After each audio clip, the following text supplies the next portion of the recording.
watie kan iyupwa me Ngeci Ngene kama waberi kikayar mekele iwulu tiyan wa magi akitun kumalo me Uganda umegi wa jui awaje iwuni pertek madani wa ngo magi titem ne ken ping magi titem tich mabeje twal ka kele iwa awaka madir dak madir ya yo madani wabedi kalok ki umegi wa maaki dokolo Ricky Thompson Rapa badit mo chako gen makilo ni safe border ka ine anywele me Uganda madong penge safe border ba chidong pangi kawe beri watika wenye kirkuone ma futpewa ki break eno titir ewa ayana ki dokolo ibino ichaka ki jinja ku beri dong iti teach gen makilo ni security plus Rika bijoli daka ye apoyo kuoni granare mo loni ti inspiring ngat mape giving up ngat ma pushing on ngat ma luenyo ki wa dokolo iti jinja kumbere de Kampala tika teach child security guard wakabale wa Kampala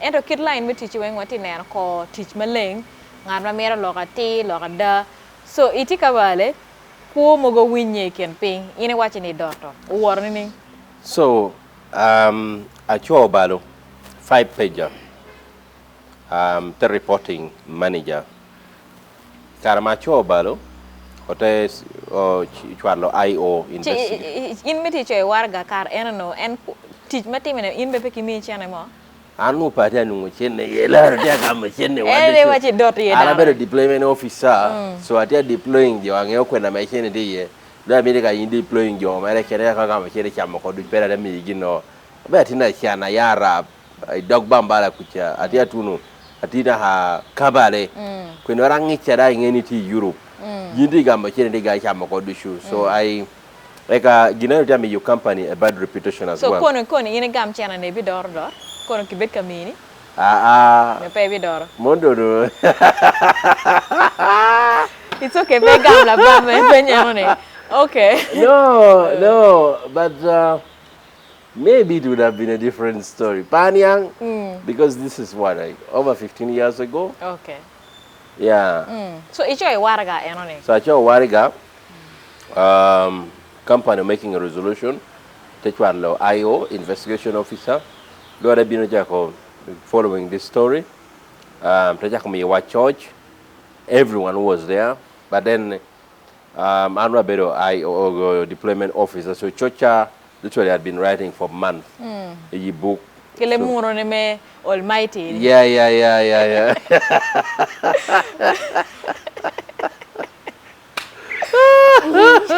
level na ma adjudicator almighty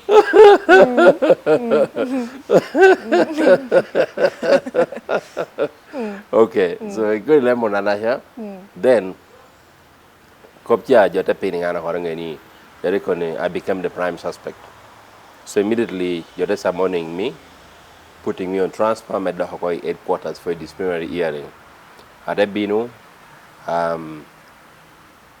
and then I faced the managing director, the key leaders of the company. Of course, I tried as much as I could, made denying because I thought Kanwa denying it would save me. But unfortunately, Bali nothing. Bali me dor keri Bali me neran kuoma notika teme. So a combination of two things. One is that the disciplinary committee my hearing. Your opinion and so at first in the first hearing I denied. Second hearing at admitting. Ni so you're tapping your motive and stuff like that because I frustrated them all through your terminating now but there's one thing. So I owe Takoba during the panel hearing. Gado Jotia disciplinary Jotia terminating and Takobani. Stop dying for others. You know, I was sacrificing whatever I had for other people because this letter, I wanted whatever was going on, Minority hierarchy to stop, but then I was doing that at the expense of my job, right? So that company, stop dying for others, stop sacrificing yourself for others. But I walked out convinced there's no way you can stop me sacrificing whatever little I have for others. Also for speaking the truth. Yes, or for speaking the truth. So immediately there was another security on the opposite side, on the same street. I went, You had joining Iraq immediately actually. After like 2 weeks, I joined them and started working with another company called Sex Security. So work was okay. And then my manager, whom I was working with, after a couple of months, my manager Kucha Kabale was also brought back to Kampala. And Karajuruga in Kampala, he left the company joining a Kamwesi hostel as a private guard. So and then immediately, I entered the sex security. Just him announcing recruitment, major idoni UPDF. Kaja level one care. So can you recruiting job? So that me, I'm going to join the UPDF. So I man, I'm tired of these things. I want to settle. I'm tired of it. A guy was called Leodinius. I'm tired of it. So this is what happened. Ricky, I'm going to university Chabel. If you don't want to join the army because I wanted us to remember the word Kerikara jail, in the bin, recommending yin, but you join me teacher may not I tell to you. Luckily, I went to a Kamwesi hostel. One day, the first hostel Kamwesi. They're introducing a board manager, alone a camper Andrew. The manager liked me. Tell me you teach immediately. So la remi donye kaya. So he got on 2 weeks later. The guy left. He went and joined the army. You did the job. I have never met him from that time up to today. Oh. So I've been on a journey. His number that I had a bit more up to today. Nama na habero goyo. Dahamore nagamo. But nyahan da perang yoloni. So because Ngene yai kabale, a woro kabale, where we were living because it was near his place. And I've actually been tracing for him. I haven't found him. So, but I'm still on a journey because can't only for me a teacher Kamwesi. Unutini kwenye party can. Yes. So, let me a teacher Kamwesi. Then I teacher Kamwesi. That was early 2009. You do my deck, and then immediately young Ada teacher Kamwesi. Bawara Tawara. That was even 2009. So that's when my eyes opened. I'm like, okay. This is it. Now this is it. I have to fight for myself. Atacha business. So ikana hada dang nunga mego mara manu ada erbero kere. Da no ari have rati kere kawale kucha. Tinu tikero tin. Tikero of course atikero tino. Eto. Adi mano. Kero tino fa chope ki kwano. Money Uganda. Okay. Yes. Eto barana bera tin lao. So atikero tina deck. Okay. And he made him hangwen. Oh, okay. Yes, you know, maybe I don't know to you. And I may do Tiame. And I to deck. Firstborn Timo Haparachiel. Oh, okay. So Julia Dana Berdana did that. Of course. So, Doni Karamomi, a teacher, Jaco teacher Kamwesi, Balaskari, private guard, a menu berry dog gate. A Karnasha, Chara, one who churl lahjel from a pier. Jo adoni you chara me lahjel from a pier. Remember that I sex executed manager chura from a pier boro. Adojo quano in a menu unity year. So Jeremy Yachara, Jeremy Yachara, lahjel from a pier. It was life changing for me. You know, the Katuna Kamwesi, what happened is that I Kamwesi to take a network at your papat. You take a muni, you take a langi. Tikero Choli, Tikero Name, Tikero Jokan, Yai, other African countries, I mean, Berokucha. Meno akamwese an apartment kere hostel para tia no hostel. Kerere. No bero hostel otina meri tia kwa makerere. Jo me year 1, jo ametia tia katiha, jo tia with masters, jo ariek. Jo le lonyo. Duong jo no bero tino lonyo. Yes. Na hotin langa me arati kit kunu bero tina jo amerang. Yes, otina de tina jo ameno papugi ti chenne pebera tina pu bara ani. So I was blessed akamwesi o mi a connection bodjo mi akwero ko beje chaadu chi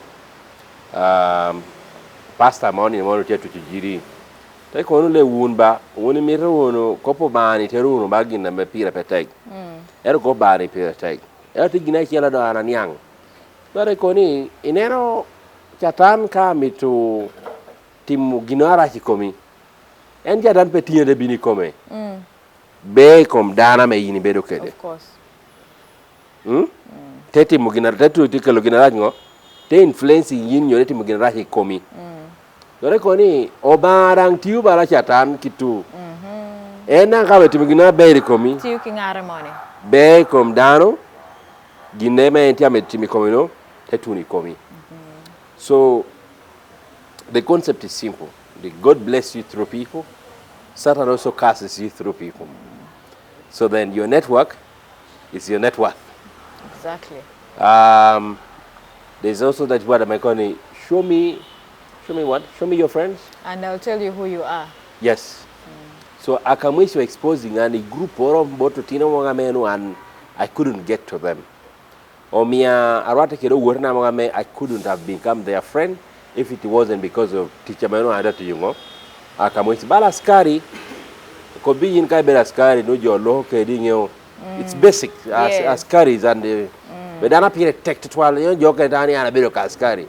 But he made appear because most of the time I swear to God, in other places or in other jobs people might not say hi to you. But askari I don't do you askari one day we morro boss binu morro supervisor binu morro manager binu ngato kana metia be okoja. Wangu mora askari. Yes. Basic. I begin no so service ere Bino bara dana me serving job. Yes, yes. Waiter, waitress. Waiter, waitress. Peter take to 12. So because of that position, tembe rwata kede correcting kede job Paul. Eda gino kaya ro lemon na me bina yo gine ka chungcha. Lemon wacha. Lemon cha Peter take. Nenda tell kede kana kan me peti kede dong lemon adjudicated dong peti. No, adjudicated an ba kele kana nyo job me tia na gine gine ko. Lemon cha. So I got local lemon one. So during my time, I better connected to the job. You need to mixing around because Johnny Ngene and Akwana you're lemon. It's okay, feel free. So the better Otino of different categories and classes. And obedo no juamo yagini from different parts of the world. Hello, lemon abemo. Yes, so lemon loni they were both local and international, but of quality and class. Of course. So ginare konya twal. You know, it challenged me. Te ya boa, you know. And it made me realize that I think I might get to where I wanted to be. I started praying so hard, and I kept asking God one single question. When I looked back, when I hope you're not lost. So kabero nendo kwena mayaye pachamana yaye. Abena ni abera tina pur. Aparano bera pur. Gindu jo toko. Kwarana no bera pur kera go pi gindu jo toko. Kwarana no bera pur na gindu jo toko. Eta neno from the lineage of my grandfather. Amo Olonio Jok, the late Paulino Jok. Tenywa lo tino me rapa pat. Onywa lo rapa, ora rapa pelo. Tenywa lo mo mi, tenywa lo papa o Win Simon, tenywa lo Oborre. Oneng Anna plus others. And then from that lineage of my grandfather, Otino America Duchu, petting a toro wheel ginoro can ameno tikiri engine. I'm not sure if you get what I'm talking about. More can matiki chalmutaka. Gino can take the engine, na generator. Painting a tokanamo wheel. Now I then dropped back, I don't know. The grandchildren, not the great, the grandchildren. Amedo Andonye, Mobe, Otino Neng Anna, Otino Mo Mi, Otina Rapa, and all these people. Otino Oborre Povinual. But carried dog the lineage of the grandchildren. Ameana be one of them. Parenting a Tora Mo Willow, Ginor can make the engine. I better pen your bani, Oba, go right. You know, I want to do that pahi, that worry, you know. I was a church boy, a prayer boy. My father was a preacher. To jira lita me ka to jira man hien mu her ko jare ngwe jaw ko. Akono ba yindo ka pachwane mi rehele ni kisha boro. Yeah, I was very honest. And I kept asking God why. Joanna me bedo kani in Kampala ni cha du nya chunka di yo You know, you stand by the roadside no. Oto hasiel, a rio, a dek, a ngwen, a beach. Ikwano cha kidikuna hetiro. Kai chui di yo kan. Yes. Tunga cho to hamor kena podi poti mo. Pio. Podi po nyono. I don't know how you pick. Akwano pi hasiel, a rio, a dek. Na ikwano pick cha kidikuna hetino. Kunu pick bichu beoni. Ma wati moro peye, mon pipa moro peye. Ma Anthony moro peye, ma wati moro kana ya nyiba peye. Kono ba le yin road yin mi ti makisha. Then I kept asking God why. Why? I tell you kono ba ana mi ka mi pe gar pa me to pick mi. Peche leken. I never asked for one. Akono ba me to pick mi na hajana na kwa kada penyo yojo koni these days you're paying your I want to have a soccer team. Are you almost close to the soccer team? I am I'm a quarter way. Okay. So penny rubampi matoka penny piu. Akobo ni oba kara ko gini en joti akwa chere kan wandu tunwa cha dope. Me de mia kali mia moro. My prayer request was 100. Tamino pay ko matoka. Mi imira piu. Amilo pick yero picha na no kelo chenne. Okay. You know, those days, you call it a pig, you pick me a shell, you're good to go. Yes. So, luckily, in 2000, towards the end of 2010, at annual Boda, in the Peda shell, Medima Par. It was late evening, there was around 2 p.m. Tanyo ala Boda ma Thompson Rapa Junior Ricky. Mero kayuni firstborn Firstborn. So Bodani, a friend of mine, a woman very hostile, became so close to me. Like, Ricky, Ricky, what's going on today? I said, man, I'm blessed today. He said, what do you mean by you're blessed today? I said, I have a baby, bouncing baby boy. That guy was like, what, go on? So, so at the end of the year, I want to see the baby. Can I go porpe? The word kede, ya kamwesi, ukina mulago, because you're mulago, kano. You're pojuale lumbar begra. Yeah, you're mulago hospital. The word kede. So the baby, they be visiting her, they be a very good friend, they be binu pachu. Towards that time, unutia planning a work. And nobody a Ugandan who had lived in Denmark. He was 19 years. Yes, we matiri but unutia kwandong yo kwanelo municha. But Totono Terekuja when he was 2 years. That meant he had spent 17 years in Denmark and he was Danish. So Lore Kobani, okay, atia planning a work. But Ricky, what's your plan in life? Today when you ask me what's your plan, I don't know to confuse or let me get back to you. Because they don't know what they want. I called my God, what's your plan in life? I said, man, there's something I want to do. I want to start up a business. And then he's a 19-year-old boy. Yes. I want to start up a business. He said, what kind of business? I said, for now, I want to open up a library. Which is seeding music. It was a very big business.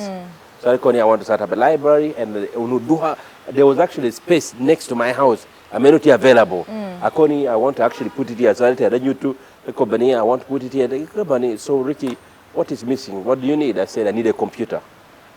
Set of computer by Kennedy. From the advert, I don't know if you still see this, but they wouldn't know your computer for sale, full set, 350,000. Yes. Right? That advert is still there in town today. I mean, wouldn't know your black and white. You're ready to advert here. So, from what I see, from the advert, it's 350,000 shillings. But what I want is I don't want you to give me money. I want us to go to town. We buy a full set of the computer. Then you take away the receipt. Then when you come back, I'll be able to pay you because I don't want you to give me free money.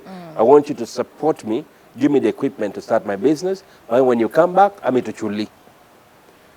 This statement I don't think any young person can relate to today. No. So, and sometimes I could go, what? So I'm going, okay, Ricky, let me think about it. I'll come and tell you. Remember, the big prayer is Obango yin titi mungo. Ngomi yin mi o gumbodio ni o tokikero piki tungwa jango.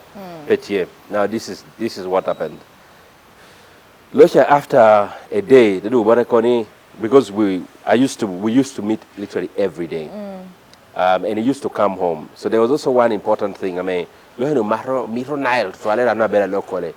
I made sure every time I'm visiting and Nile not here. Chupadi, Rio here.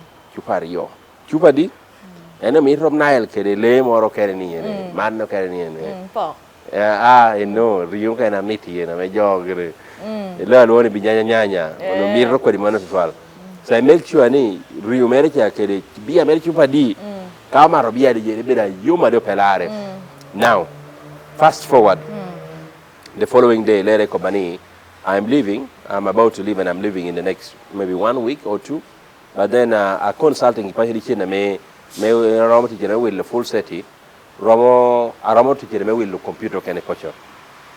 The miraculous event, Lere Kwanyo laptop pere anyen that he was using. Pegir no enanyen, and HP, can HP a fingerprint. Was a very powerful machine. Yes. So they call your machine, Ricky, I'm giving you this. Go and start your business. And that will a machine can. Oh my God. Oh, with the computer, with the computer, me a laptop. Now immediately when the guy left like this, a week or 2 later, a student walks in and says, "Tepenyane, unumina maramo lonu don't teach it." I go, "Yeah, Tony, it was a Sunday. Whose computer is that?" I go, Ricky. It's for Ricky. The guy says, he said, I want to buy it.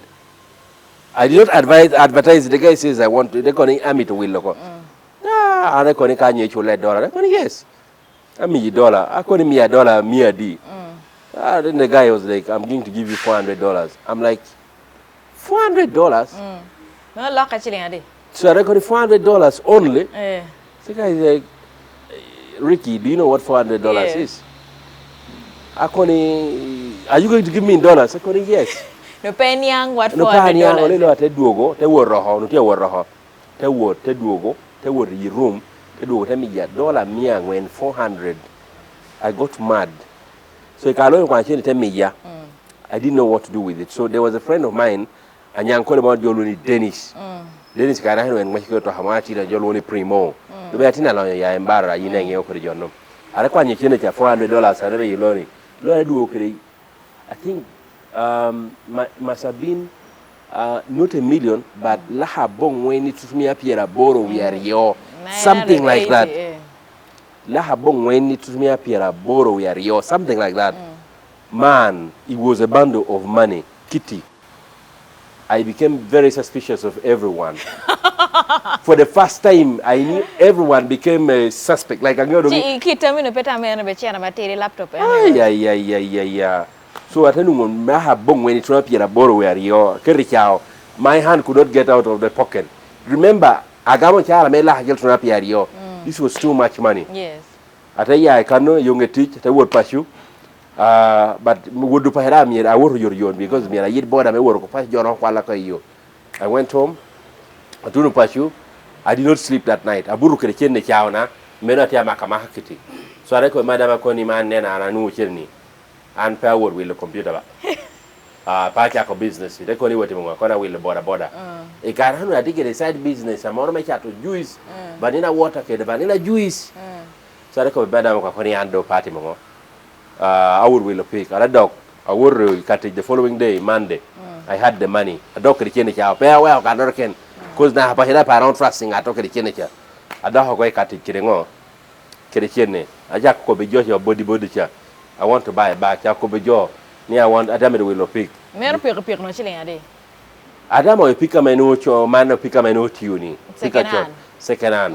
So jotero moya pika cha. Then I got someone. He stage jameno wani stage jameno tia kamwesi that was selling a bike. Eka piki unubero Martin kwan ameno bedi ya kamwesi hostel.